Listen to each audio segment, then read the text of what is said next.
जिसने भगवान का स्वभाव जान लिया उसे भजन को छोड़कर और कुछ अच्छा नहीं लगता।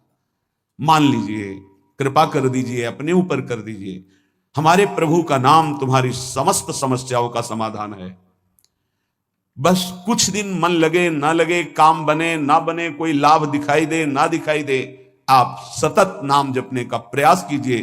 परिणाम में नाच पड़ेंगे आप।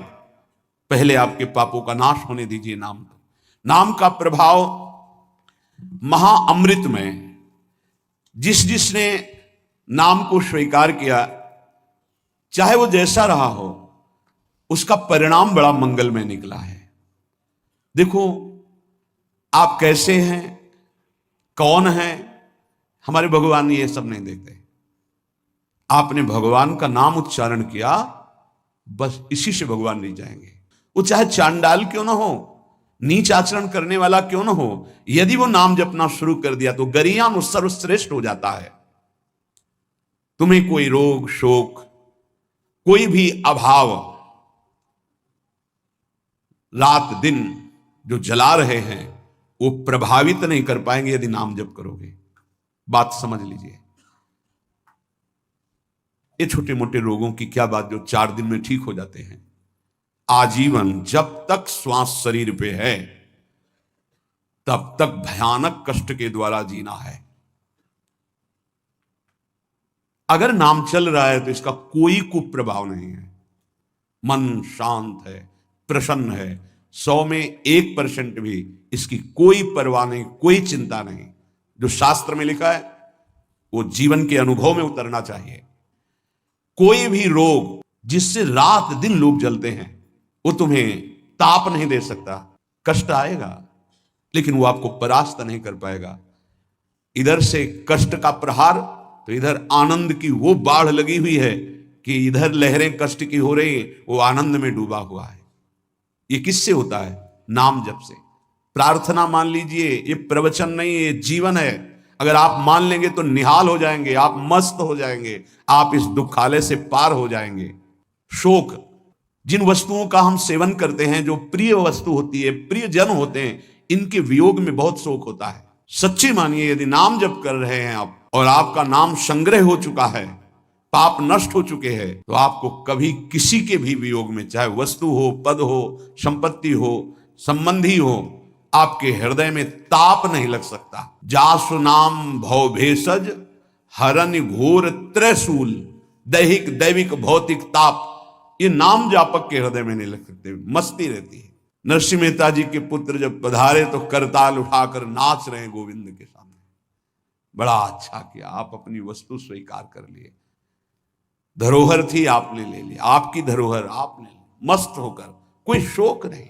चाहे जितनी हानि हो जाए, उसको विश्वास है कि जिसने बिना किसी की सहायता के एक पलक झपकने में अनंत ब्रह्मांडों का सृजन कर दिया, वो भगवान जब चाहेंगे, अगर लौकिक सुख देना चाहेंगे तो बौछार हो जाएगी। इसलिए उससे शोक नहीं होता। अभाव, ये चाहिए, वो चाहिए, वो चाहिए, हमें प्रार्थना भी नहीं करनी भगवान से ये चाहिए। सच्ची मानिए, जैसे छोटे बच्चे का ध्यान माता स्वयं रखती है, क्योंकि वो मांग अपनी प्रस्तुत नहीं कर सकता। समय से कब उसे भोजन पवाना है, कब कौन सा वस्त्र धारण करवाना है, कब क्या उसकी सेवा करनी, ये स्वयं मां चिंतन करती है। ऐसे अनंत माताओं का वात्सल्य लिए हुए हमारे प्रभु अपने जनों का चिंतन करते हैं। योगक्षेमम वहाम्यहम शब्द पर ध्यान दीजिए। अपना कार्य है अनन्यश्चिंतयन्तो माम, भगवान का कार्य है योगक्षेमम वहाम्यहम। हम नाम जप करते हुए अपने कर्तव्य का पालन कर रहे और श्री भगवान अपने कर्तव्य का। योगक्षेमम वहाम्यहम, जो अप्राप्त है उसे प्राप्त करा दूंगा, जो प्राप्त है उसकी रक्षा करूंगा, इसे कहते हैं योगक्षेमम। तू क्यों रो रहा है? अब मत रो, अब भगवान नाम जप कर, नाम रट। फिर देख, जन्म जन्म से ये घिघियाते रोते चले यार, ये दे दो, ये दे दो, ये दे दो, फिर मरे, फिर वहीं से शुरू, ये दे दो, ये दे दो। कब तक ये भिखमंगापना हमारे मन में बैठा रहेगा? अरे मंगवे भलो न बाप सो, जो प्रभु राखे टेक। अविनाशी का बच्चा घिघियाता घूम रहा है विषयों में, समझ में नहीं है ना, समझ में प्रभु की समझ नहीं है, इसीलिए ये दुर्दशा होती चली जा रही। एक जन्म से असंख्यों जन्म हो गए ये मांगते मांगते, ये मंगतापना कब मिटेगा? ये अभाव कब मिटेगा? जब भाव का पता चल जाएगा। आप बहुत बड़े के हैं, आप स्वयं परमानंदमय हैं। आपको किसी वस्तु, स्थान, व्यक्ति से आनंद की खोज नहीं करनी। बस बाहर भटक रहे हो, इसलिए तुम्हारा जो भाव है वो अंतर्हित हो चुका है। अंतर में आओ तो न सोचति न कांक्षति समः सर्वेषु भूतेषु मद भक्तिम लभते पराम। न कोई शोक, न कोई चिंता, एक परमानंद की अनुभूति। ना मानो तो भोग लो, जलो, ये माया दुर्दशा कर देगी। ना मानो, जलते रहो। अगर संतों के हृदय में कोई पीड़ा होती तो इसी बात की होती है, अमूल्य मानव जीवन प्राप्त करके भगवान से विमुख होकर तुम कैसी दुर्दशा को प्राप्त हो रहे हो। उठो। गलतियां होना स्वाभाविक है, माया फिसलन वाली है, गलती हो सकती है, लेकिन हम सत्य मार्ग को छोड़ दें, ऐसा नहीं हो सकता। क्यों रो रहे हो? मेरा नाम रट, देख दुख नाम की वस्तु नहीं रह जाएगी। तेरे सारे संशय नष्ट हो जाएंगे। भक्ति हो न हो, श्रद्धा हो न हो, विश्वास हो न हो, तू केवल नाम रटना शुरू कर दे। इससे बढ़कर और क्या बात कही जा सकती है? जितना भी दान, पुण्य, तपस्या, यज्ञ, तीर्थाटन है, अगर श्रद्धा नहीं है तो फल की प्राप्ति में संशय है। मंत्र जप रहे हो, श्रद्धा विश्वास नहीं तो फल की प्राप्ति में संशय है। लेकिन नाम जप कर रहे हैं, बिल्कुल आपकी श्रद्धा नहीं है, तो भी भाव कुभाव अनख आलसहु, नाम जपत मंगल दिशि दशहु। तन्नास्ति कर्मजम लोके वाग्जम मानसमेव वा, यन्न छपयते पापम कलौ गोविंद कीर्तनम। यदि आपसे शारीरिक पाप बन गए हैं, मानसिक पाप बन गए हैं, वाणी के द्वारा अपराध बन गया है, चिंता मत करो। आप कोशिश करो कि पाप ना बने, और गोविंद गोविंद, हरि हरि, कृष्ण कृष्ण, राधा राधा राधा, ऐसा नाम उच्चारण करो। नाम उच्चारण से सारे पाप नष्ट हो जाएंगे। तन्नास्ति कर्मजम लोके वाग्जम मानस में उच्च, मानसिक, वाणी के द्वारा, शरीर के द्वारा जो अपराध बन गए, भगवान नाम कीर्तन से, भगवान नाम जप से सब नष्ट हो जाते हैं। बस ये है कि नाम का सहारा लेकर पाप मत करना।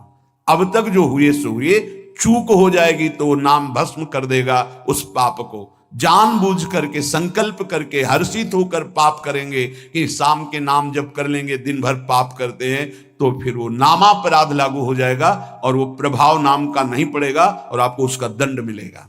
उठते बैठते, खाते पीते, सोते, सुख में दुख में, श्रद्धा से अश्रद्धा से, भक्ति से अभक्ति से, एकांत में, कोलाहल में, जैसी भी परिस्थिति है उसमें तुम नाम जप करो। कुछ उपासक हैं वो परिस्थिति की मांग करते हैं भजन के लिए, चाहे वो गृहस्थ में हो या विरक्त में। कुछ ऐसा हो, एकांत हो, शांत हो, ऐसा हो, ऐसा हो। तो भगवान अल्पज्ञ है क्या? तुमको जो परिस्थिति दी है वो भगवान ने विधान करके दी है। उसी विधान में यदि भजन कर ले गए तो सिद्ध हो जाओगे। परिस्थिति का परिवर्तन ना मांगा जाए, उसी परिस्थिति में भजन करके भगवान की प्राप्ति होगी जो भगवान ने हमको परिस्थिति दी है। परिस्थिति का जो परिवर्तन मांगते हैं उनसे भजन नहीं बनता। वो परिस्थिति के भोक्ता होते हैं, वो भजन के नहीं। इस बात को अंदर से समझो। अब हमारा मन उब गया, अब हम भाग करके गृहस्थी से विरक्ति बनना चाहते हैं। नहीं, जरूरत नहीं है। वेश परिवर्तन की जरूरत नहीं है। यदि आपने गृहस्थ धर्म स्वीकार किया है तो परिवार के भरण पोषण की जिम्मेवारी है, तो मेहनत कीजिए और नाम जप कीजिए, परिवार का पोषण कीजिए, भगवत प्राप्ति हो जाएगी। भाग के जाओगे तो जो कुछ तुम्हारा पुण्य बना है उससे तुम्हें जो वैराग्य हुआ है, वो जहां आपने दूसरों का अन्न पाया और जहां प्रणाम नमस्कार स्वीकार किया वो खत्म हुआ। फिर ऐसा मन चिंतन कराने लगेगा कि गृहस्थी से भी गिरी स्थिति हो जाएगी। जो वास्तविक आंतरिक भगवत प्राप्ति का वैराग्य है वो भजन बल से बहुत जोर का प्रकट होता है। वो परिस्थितियों की मांग नहीं करता है। जैसी परिस्थिति होती है उसमें ही भजन करना है, चाहे गृहस्थ हो चाहे विरक्त। जैसी परिस्थिति में प्रभु ने रखा है उसी परिस्थिति में भजन करके दिखाओ, क्योंकि भगवान ने तुम्हारे लिए मंगल विधान वही रचा है।